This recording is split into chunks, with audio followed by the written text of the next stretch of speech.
കങ്കുവ എന്ന cinema നന്നാക്കാമായിരുന്നു. So ഞാനൊന്ന് നന്നാക്കാൻ ശ്രമിച്ചു നോക്കട്ടെ.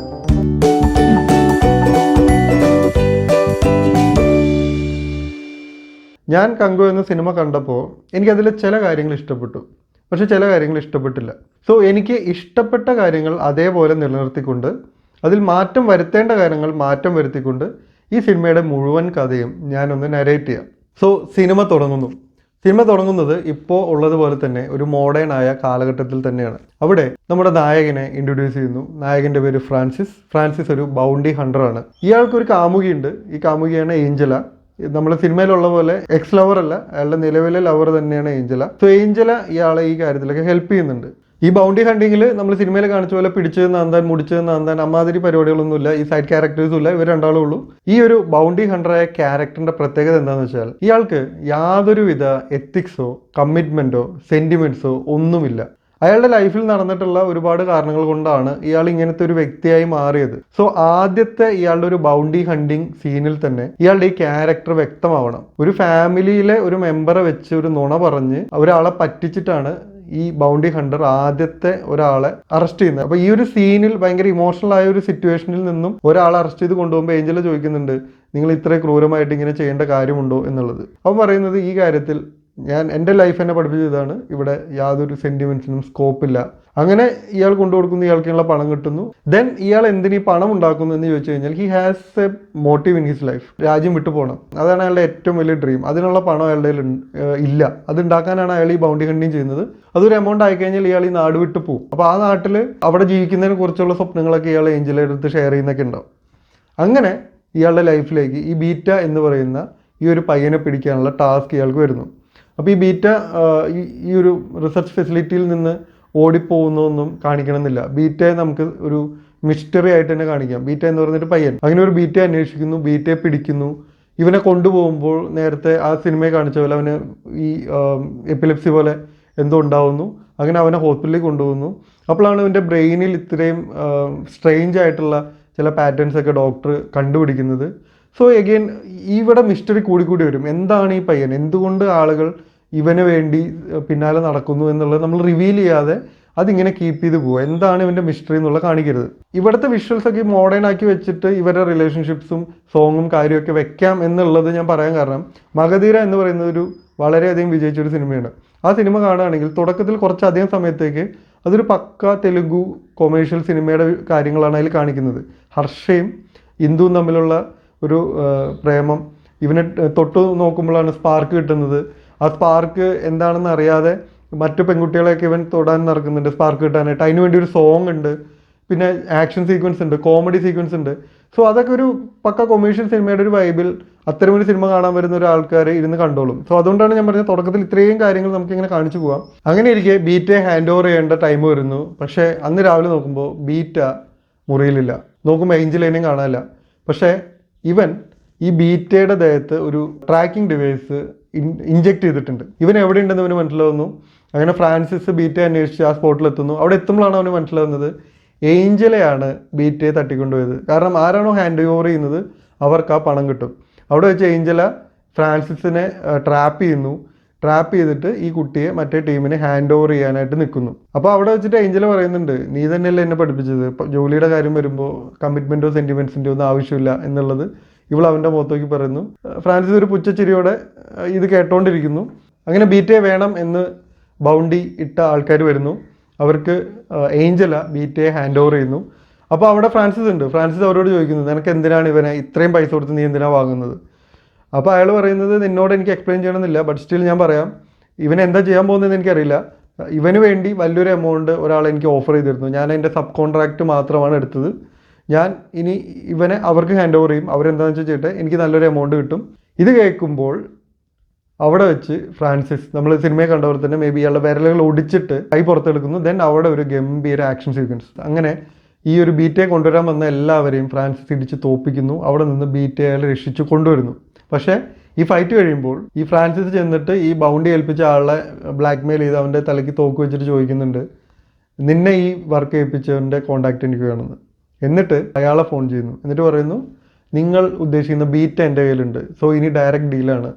ആ ഒരു എമൗണ്ട്, അവനൊരു എമൗണ്ട് പറയും, അതായത് അവന് ഈ നാട്ടിൽ നിന്ന് പോയി വേറൊരു രാജ്യത്ത് സെറ്റിൽ ആവാൻ ആവശ്യമുള്ള എമൗണ്ടാണ് അവൻ ചോദിക്കുന്നത്. ആ ഒരു എമൗണ്ട് തന്നാൽ ബീറ്റയെ ഞാൻ തരാമെന്ന് പറയുമ്പോൾ ഉടനെ അപ്പുറത്തുള്ള റയൻ എന്ന് പറയുന്ന ക്യാരക്ടർ, അയാൾ ഡയറക്റ്റ് സംസാരിക്കണമെന്നില്ല, അയാളുടെ ഒരു സബോർഡിനേറ്റിനോട് പറയുന്നു ആ എമൗണ്ട് കൊടുത്തു എന്നുള്ളത്. സോ അവർ ആ ഒരു എമൗണ്ട് വാഗ്ദാനം ചെയ്യുന്നു.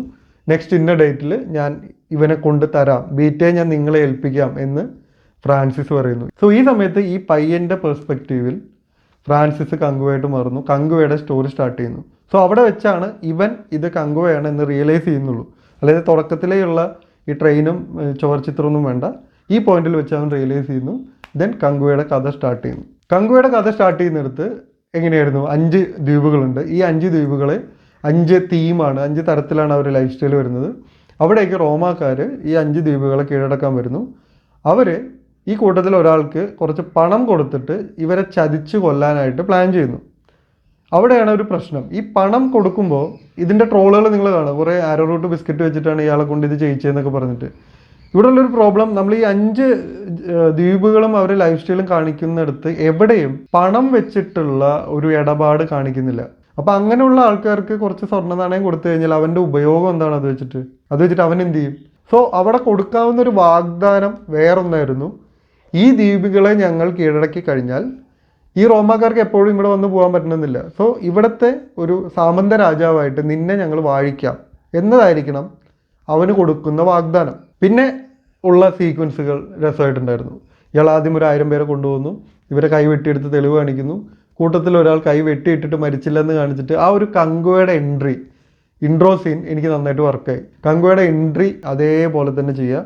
ഈ ദ്രോഹിയായി ഇവനെ പിടിക്കുന്നു, ഇവനെ കൊല്ലുന്നു, ഇവൻ്റെ ഭാര്യ ആത്മഹത്യ ചെയ്യുന്നു, കുഞ്ഞിനെ നോക്കാൻ ഏൽപ്പിക്കുന്നു. ഇത്രയും കാര്യങ്ങൾ ഇതേപോലെ തന്നെ വരട്ടെ. സോ ഇപ്പം നമുക്ക് മനസ്സിലായി എന്തുകൊണ്ടാണ് ബീറ്റ ഫ്രാൻസിസിനെ അങ്ങനെ നോക്കിയതെന്നുള്ളത്. ഇനിയാണ് കാര്യം. ഇനി ഈ സിനിമയിൽ, ശരിക്കുള്ള സിനിമയിലുള്ളത് പിന്നീട് ഒരു പോരാട്ടം നടക്കുമ്പോൾ ഈ പയ്യൻ ഈ വാള് വെച്ച് കങ്കുവയെ കുത്തുന്നു എന്നുള്ളൊരു സീനാണ്. ആ സീൻ കൊണ്ടുള്ള ഒരേ ഒരു എഫക്റ്റ് എന്ന് പറയുന്ന ഒരു ഷോക്ക് കിട്ടും. അവൻ കുത്തും എന്നുള്ള ആരും പ്രതീക്ഷിക്കില്ല. സോ കുത്തുമ്പോൾ ഒരു ഞെട്ടലുണ്ടാവാം ചിലർക്കെങ്കിലും, ചിലർക്ക് പ്രത്യേകിച്ചൊന്നും ഫീൽ ചെയ്യില്ല. പക്ഷെ കഥയിൽ പിന്നീട് അങ്ങോട്ട് മാറ്റമൊന്നുമില്ല. കാരണം ഇവൻ കുത്തിയതുകൊണ്ട് ആ യുദ്ധത്തിൽ കങ്കുവ തോക്കുന്നില്ല, കങ്കുവ ജയിക്കുക തന്നെയാണ് ചെയ്യുന്നത്. അപ്പോൾ പിന്നെ അതുകൊണ്ട് ആ ഒരു ഷോക്ക് ഉണ്ടാക്കുക എന്നുള്ളത് മാത്രമാണ് ആ ഒരു സീൻ കൊണ്ടുള്ള ഗുണം. അതുണ്ടാക്കിയ ഡാമേജ് വളരെ വലുതായിരുന്നു. കാരണം ആ പയ്യനോടുള്ള നമ്മുടെ ഇഷ്ടം അതോടുകൂടി അങ്ങ് പോയി. ഈ സിനിമയിൽ അതായത് നായകന്റെ മോട്ടീവ് എന്ന് പറയുന്നത് ഈ ഒരു കുട്ടിയെ രക്ഷിക്കുക എന്നുള്ളതാണ്. സോ ആ കുട്ടി രക്ഷപ്പെടണം എന്ന് കാണുന്ന ആൾക്കാർക്കും കൂടെ തോന്നിയാലേ നമ്മൾ നായകന്റെ കൂടെ നിൽക്കൂ.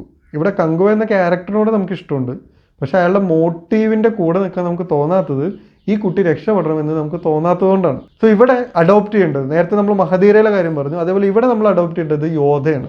യോധ എന്ന സിനിമയിൽ അവസാനം വരെ നമ്മൾ നായകന്റെ കൂടെ നിൽക്കാനുള്ള കാരണം എന്താ?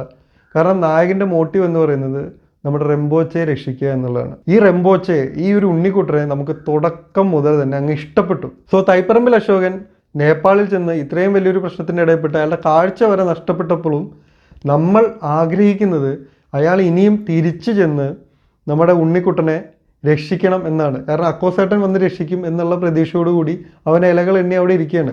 സോ ഈ ഒരു ക്യാരക്ടറിനോടുള്ള ഇഷ്ടം ഉണ്ടാക്കിയെടുക്കുക എന്നുള്ളതാണ് ഈ സിനിമയിൽ ഏറ്റവും പ്രധാനപ്പെട്ട ഒരു കാര്യവും ഇവർ പരാജയപ്പെട്ടു പോയ ഒരു കാര്യവും. സോ ഈ ഒരു പയ്യൻ കങ്കുവയെ കുത്തുന്നത് പോലെയുള്ള കാര്യങ്ങൾ മാറ്റിവെച്ച് ആ ഒരു പയ്യനെ ഒരു നിഷ്കളങ്കനായ ഒരു പയ്യനാക്കി മാറ്റുക. അവൻ ആ കൂട്ടത്തിലുള്ള ആരും അവൻ്റെ കൂടെ കൂട്ടുന്നില്ല. അത്തരം സീനുകളൊക്കെ നമുക്ക് അങ്ങനെ തന്നെ ഉപയോഗിക്കാം. ആ ഒരു സീന് കുറച്ച് ഫോഴ്സ്ഡ് ആയിട്ടുള്ള ഉപദേശം പോലെയൊക്കെ തോന്നുമെങ്കിലും കുട്ടികൾ വരെ വെറുപ്പ് കാണിക്കുമ്പോൾ അത്തരത്തിൽ കാണിക്കേണ്ട ആവശ്യമില്ല, ഇവനെ അകറ്റി നിർത്തണ്ട എന്നൊക്കെ കങ്കുവ പറയുന്ന കാര്യങ്ങളൊക്കെ അതുപോലെ തന്നെ ഉപയോഗിക്കാം. സോ അവനോടൊരു സെൻറ്റിമെൻറ്റ്സ് കാണുന്ന ആൾക്കാർക്ക് വർക്കൗട്ടാവും. കാരണം അവൻ ചെയ്ത തെറ്റിനല്ല അവനെല്ലാവരും ശിക്ഷിക്കുന്നത്.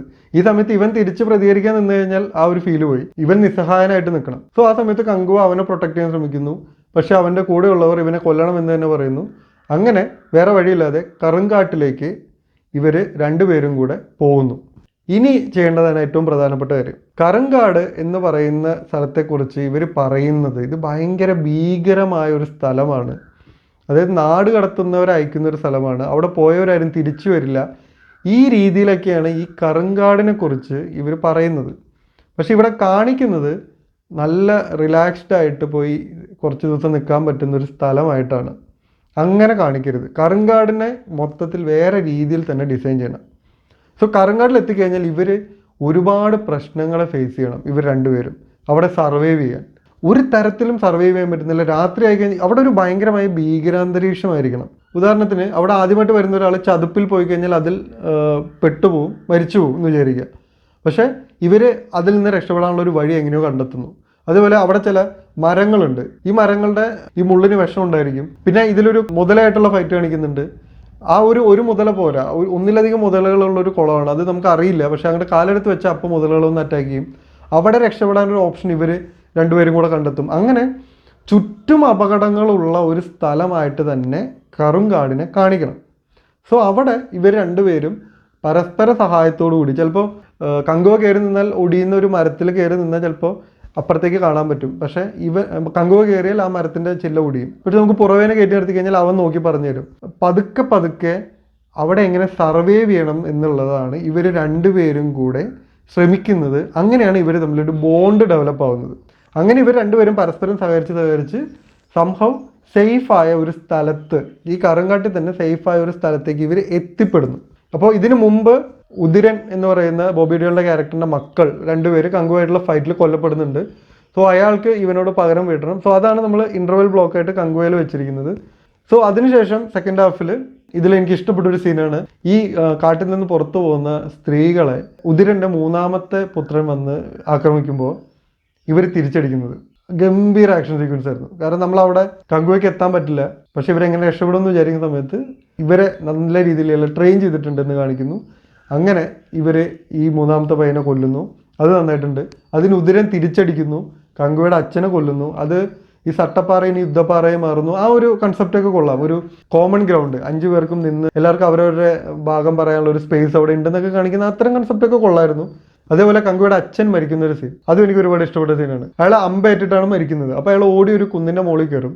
അപ്പോൾ ബോബി ഡിയോളിൻ്റെ ക്യാരക്ടർ പറയുന്നുണ്ട്, നിങ്ങളിങ്ങനെ പേടിച്ച് ഓടുകയാണോ എന്നൊക്കെ ചോദിക്കുമ്പോൾ പുള്ളി ചെയ്യുന്നത് ഈ അമ്പുകളെല്ലാം കൂടെ കെട്ടി ഈ ഒരു പരുന്തിന് കൊടുത്തു വിടും. കാരണം എൻ്റെ മകൻ അറിയണം ആരുടെയൊക്കെ അമ്പേറ്റാണ്, ആരെല്ലാം ചേർന്നാണ് എന്നെ കൊന്നതെന്നുള്ളത്. സോ അങ്ങനെ കങ്കുവയ്ക്ക് മനസ്സിലാവുന്നു ഇയാളുടെ അച്ഛനെ കൊന്നത് ആരൊക്കെയാണ് എന്നുള്ളത്. സോ അതെനിക്ക് നന്നായിട്ട് ഇഷ്ടപ്പെട്ടു, നന്നായിട്ടുണ്ടായിരുന്ന ഒരു സീൻ. സോ അടുത്ത് ഇനി ഉദിരൻ്റെ ടീം മൊത്തത്തിൽ ഇവരുടെ നാടിനെ ആക്രമിക്കാൻ വരുന്നു. കങ്കുവ സ്ഥലത്തില്ല, ഇനി എന്ത് ചെയ്യും? സോ അവിടെ കങ്കുവ ചെയ്ത പോലെ തന്നെ ഈ കറുങ്കാട്ടിൽ ഒരുപാട് പന്തങ്ങൾ കൊളുത്തി വയ്ക്കുന്നു. സോ അവിടെയാണ് ആൾക്കാരുള്ളതെന്ന് കരുതി ഈ ഒരു വഞ്ചി അങ്ങോട്ട് പോകുന്നു. ഇനിയാണ് ഞാൻ നേരത്തെ പറഞ്ഞ ഈ കറുങ്കാടിൻ്റെ ഭീകരത കാണിക്കണം എന്ന് പറഞ്ഞതിൻ്റെ റീസൺ. കറുങ്കാട് ഒരു ടൂറിസ്റ്റ് ഡെസ്റ്റിനേഷൻ പോലെ കാണിച്ചിട്ട് അവിടേക്ക് വരുന്നൊരു മരിക്കും എന്ന് പറയുമ്പോൾ നമുക്ക് അംഗീകരിക്കാൻ ബുദ്ധിമുട്ടാണ്. കാരണം ഒരാളാണ് ഈ 100 പേരെ കൊല്ലാൻ പോകുന്നത്. പക്ഷേ ഓൾറെഡി കറുങ്കാടിലെ അപകടങ്ങൾ ഇവർ സർവൈവ് ചെയ്യുന്ന സമയത്ത് നമ്മൾ കാണിച്ചിട്ടുണ്ട്. അപ്പോൾ ആദ്യമായിട്ട് അവിടെ വരുന്ന, അല്ലെങ്കിൽ ഒരാളെ കൊല്ലാൻ വേണ്ടി ഒരു ഗ്രൂപ്പായിട്ട് ഓടി വരുന്ന ആൾക്കാർക്ക് ആലോചിച്ച് അവിടുത്തെ ഓരോ പ്രതിബന്ധങ്ങളായിട്ട് കടന്നു പോകാൻ പറ്റില്ല. ഇവരാദ്യം അഭിമുഖീകരിച്ച എല്ലാ പ്രശ്നങ്ങളും ഈ വരുന്ന സംഘവും അഭിമുഖീകരിക്കുന്നു. ഈ പറഞ്ഞ ചതുപ്പ്, മറ്റേ വിഷത്തിൻ്റെ മുള്ളുള്ള മരങ്ങൾ, ഇതിനെയൊക്കെ കടന്ന് വരുന്നതിനിടയിൽ ഇവരിങ്ങനെ എണ്ണം കുറഞ്ഞു വരും. സോ അതുകൊണ്ടാണ് ഞാൻ പറഞ്ഞത് ആദ്യമേ ഈ കറുങ്കാട് ഇത്രയും ഡേഞ്ചറസ് ആണെന്ന് കാണിക്കണം. സോ അവിടെ ആ ഡേഞ്ചറസ് ആയ ഒരു സ്ഥലത്തേക്ക് ഇവരെ വിളിച്ചു വരുത്തി ഓരോരുത്തരും സെപ്പറേറ്റ് ആയിട്ട് പോയിട്ട് ഫൈറ്റ് ചെയ്യേണ്ട കാര്യമില്ല. ഈ ഒരു കാടിനെ ഉപയോഗിച്ച് തന്നെ ഈ ശത്രുക്കളെ എണ്ണം കുറച്ച് അവസാനം ബാക്കിയുള്ള ഒരു ടീമിനെ മാത്രം ഡയറക്റ്റ് ഫൈറ്റ് ചെയ്താൽ മതി. So it will be more convincing. അങ്ങനെ ഫൈറ്റ് ചെയ്ത് കങ്കുവ എല്ലാവരെയും തോൽപ്പിക്കുന്ന സമയത്താണ് വീണ്ടും ഈ പുറവയെ പിടിച്ചു കൊണ്ടുപോകുന്നതും കടലിൽ വെച്ച് അടുത്ത ഫൈറ്റ് വരുന്നത്. ഈ കപ്പലിലെ ഫൈറ്റും ഫ്ലൈറ്റിൽ നടക്കുന്ന ആധുനിക കാലത്തെ ഫൈറ്റും മാറിയാണ് സിനിമയിൽ കാണിക്കുന്നത്. അത് വേണ്ട. കാരണം ഒരു ഫൈറ്റ് ഇങ്ങനെ മുറുകി വരുന്ന സമയത്ത് അത് കട്ട് ചെയ്ത് അപ്പുറത്തേക്ക് പോകുമ്പോൾ അതിൻ്റെ ഒരു ഫീല് നഷ്ടപ്പെടുന്നുണ്ട്. സോ നമുക്ക് ആ കപ്പലിലെ ഫൈറ്റ് അതേപോലെ തന്നെ ത്രൂ ഔട്ട് കാണിക്കുക. അവിടെ വെച്ച് കങ്കുവയെ രക്ഷിക്കാൻ വേണ്ടി നമ്മുടെ പുറവ എന്ന ക്യാരക്ടർ ജീവത്യാഗം ചെയ്യുന്നു. അപ്പോൾ അവനെ രക്ഷിക്കാമെന്ന് കൊടുത്ത വാഗ്ദാനം പാലിക്കാൻ കങ്കുവയ്ക്ക് പറ്റുന്നില്ല. ആ ഒരു പോയിന്റിൽ നമ്മൾ ആ ഒരു കഥ അവസാനിപ്പിക്കുന്നു. ദെൻ കട്ട് ടു ആധുനിക കാലം. ഇത്രയും കാര്യം പുറവ എന്ന് പറയുന്ന, അല്ലെങ്കിൽ നമ്മൾ ബീറ്റയ്ക്ക് ഇത്രയും കാര്യങ്ങൾ അറിയാം. അങ്ങനെ ഫ്രാൻസിസ് ഇവനെ ഹാൻഡ് ഓവർ ചെയ്യേണ്ട ദിവസമായി. ഫ്രാൻസിസ് ഇവനെ ഹാൻഡ് ഓവർ ചെയ്യാൻ പോകുന്നു. അവർ വരുന്നു കൊണ്ടുവരാനായിട്ട്. ആ സമയത്ത് ഇയാൾ ഈ മുറിയിൽ ചെല്ലുമ്പോൾ കാണുന്നത് കങ്കുവയുടെ പടം അവർ ചോരയിൽ വരച്ചു വെച്ചിരിക്കുന്നതാണ്. എന്നെപ്പോലുള്ള ഒരാളെ അവൻ വരച്ചു വെച്ചിരിക്കുന്നു എന്നുള്ളത് ഫ്രാൻസിസ് കാണുമ്പോൾ ഫ്രാൻസിസിനൊരു കൗതുകം തോന്നുന്നു.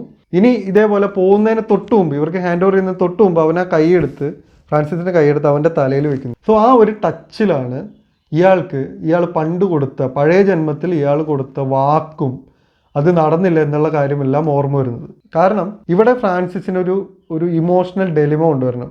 ഇയാളുടെ ക്യാരക്ടർ ആർക്ക് നമ്മൾ അങ്ങനെ ഡിഫൈൻ ചെയ്യുന്നു. യാതൊരു കമ്മിറ്റ്മെൻറ്റ് എത്തിക്സ് ഒന്നും ഇല്ലാത്ത ഒരാൾ പണത്തിന് വേണ്ടി മാത്രമാണ് ഇപ്പോൾ ഇവനെ രക്ഷിച്ചു കൊണ്ടുവന്നിട്ട് തിരിച്ച് ഈ വലിയൊരു എമൗണ്ടിന് ഇവന് വേണ്ട ആൾക്കാർക്ക് കൊടുക്കുന്നത്. ഇവൻ എന്തിനാണ് കൊണ്ടുപോകുന്നത് എന്നൊന്നും ഇവൻ അറിയേണ്ട കാര്യമില്ല. അപ്പോൾ അവൻ്റെ ഏറ്റവും വലിയ ആഗ്രഹം വേറൊരു രാജ്യത്ത് പോയി സെറ്റിൽ ആവണം എന്നുള്ള മുഴുവൻ കാര്യങ്ങൾ ഈ ഒരു പണം കൊണ്ട് നടക്കും. ഇതൊരു വശത്ത്. ഇപ്പുറത്ത് ഇവൻ്റെ ചില ഓർമ്മകൾ, അത് ശരിയാണോ തെറ്റാണോ എന്നൊന്നും അറിയില്ല. അപ്പോൾ ഈ പയ്യൻ കാണിക്കുന്ന എന്തെങ്കിലും ട്രിക്കാണോ എന്ന് പോലും അവന് ഉറപ്പില്ല. പക്ഷേ പണ്ട് ഞാൻ ഇവനെ രക്ഷിക്കാമെന്ന് വാക്ക് കൊടുത്തിട്ടുണ്ട്, ഇവനെ എനിക്ക് രക്ഷിക്കണമെന്നുണ്ട്, പക്ഷേ ഇയാൾക്ക് കിട്ടുമായിരുന്ന സൗഭാഗ്യങ്ങളെല്ലാം നഷ്ടപ്പെടും. സോ ഈ ഒരു ഡെലിമ അവിടെ ആ ക്യാരക്ടറിന് വരണം. ഇതിലേത് ചൂസ് ചെയ്യണം? ദെൻ ഇയാൾ ഇവനെ പറഞ്ഞയക്കുന്നു. അതിനുശേഷം ഇയാൾ ഡിസൈഡ് ചെയ്യുന്നു, ഞാൻ അവൻ്റെ പിന്നാലെ പോവുകയാണ്. അപ്പോഴാണ് ഫ്രാൻസിസ് ഒരു ഹീറോ ആവുന്നത്. എല്ലാ കഥയിലും ഇതുപോലൊരു പോയിന്റ് ഉണ്ടായിരിക്കും. അവിടെ വെച്ച് ഒരു കഥാപാത്രം എന്ത് തീരുമാനിക്കുന്നു എന്നത് അനുസരിച്ചാണ് അയാൾ ഒരു ഹീറോ ആകുമോ അല്ലയോ എന്നുള്ളത് തീരുമാനിക്കപ്പെടുന്നത്. അങ്ങനെ ആ ഫ്ലൈറ്റിൽ വെച്ച് എല്ലാ വില്ലന്മാരെയും തോൽപ്പിച്ച് ഫ്രാൻസിസ് ബീറ്റയെ രക്ഷിച്ചു കൊണ്ടുവരുന്നു. സോ ഇപ്പോൾ കങ്കുവ കൊടുത്തൊരു വാക്ക് നിറവേറ്റിക്കൊണ്ട് ഫ്രാൻസിസ് ഒരുപാട് വർഷങ്ങൾക്ക് ശേഷം പുറവെ രക്ഷിച്ചു. പക്ഷെ ഇവിടെ വേറെ പ്രശ്നമുണ്ട്. കങ്കുവയുടെ സ്റ്റോറിയിൽ ഒരു വില്ലൻ രഥാങ്കസൻ എന്ന് പറയുന്ന കാർത്തിയുടെ ക്യാരക്ടർ അവിടെ വില്ലനായിട്ട് വരുന്നു. അതേ ക്യാരക്ടറാണ് ഇവിടെ റയൻ എന്ന് പറയുന്ന ഒരു ക്യാരക്ടറായിട്ട് വരുന്നത്. സോ ഇവിടെ കുറച്ച് റിസർച്ച് ഫെസിലിറ്റീസ് കാണിക്കുന്നു. അവിടെ കുട്ടികളെ വെച്ചിട്ട് പരീക്ഷണങ്ങൾ നടത്തുന്നത് കാണിക്കുന്നു. ഇവിടെ വെച്ച് റയൻ പറയുന്നു, ഈ പയ്യൻ ഇനി പുറത്തു പോയാൽ ഇവിടെ നടക്കുന്ന റിസർച്ചുകളെ കുറിച്ച് ലോകം മുഴുവൻ അറിയും, അത് നമുക്ക് പ്രശ്നമാണ്. സോ ഇവനെ എങ്ങനെയെങ്കിലും നമ്മൾ ക്യാപ്ചർ ചെയ്യണം. ഇതേസമയം രഥാങ്കസൻ വന്നിട്ട് എൻ്റെ അച്ഛനെ കൊന്നവനോട് ഞാൻ പകരം വീട്ടുമെന്ന് പറയുന്നു. സോ അഗെയിൻ ഇവർ തമ്മിലുള്ള ഒരു കോൺഫ്ലിക്റ്റ് ആണ് അടുത്ത കഥ എന്ന് പറയുന്നിടത്ത് ഈ സിനിമയെ അവസാനിപ്പിക്കാം. സോ ഇതാണ് എൻ്റെ ഒരു വെർഷൻ. ഇപ്പം എങ്ങനെ കങ്കുവ കുറച്ചുകൂടെ ബെറ്റർ ആയില്ലേ? ബെറ്റർ ആയി എന്ന് തോന്നിക്കഴിഞ്ഞാൽ വീഡിയോ ഒന്ന് ലൈക്ക് ചെയ്യുക. ഇനി ആയില്ല എന്നാണ് തോന്നുന്നതെങ്കിൽ അതൊന്ന് കമൻറ്റ് ചെയ്യുക. ഇനി ബെറ്റർ ആക്കാൻ വേറെ എന്തെങ്കിലും ഐഡിയാസ് ഉണ്ടെങ്കിൽ അത് നിങ്ങളൊന്ന് കമൻറ്റിൽ ഷെയർ ചെയ്യുക. സോ അടുത്ത എപ്പിസോഡിൽ മറ്റൊരു കാര്യം പറയാൻ വേണ്ടി വരാം. Thank you for watching.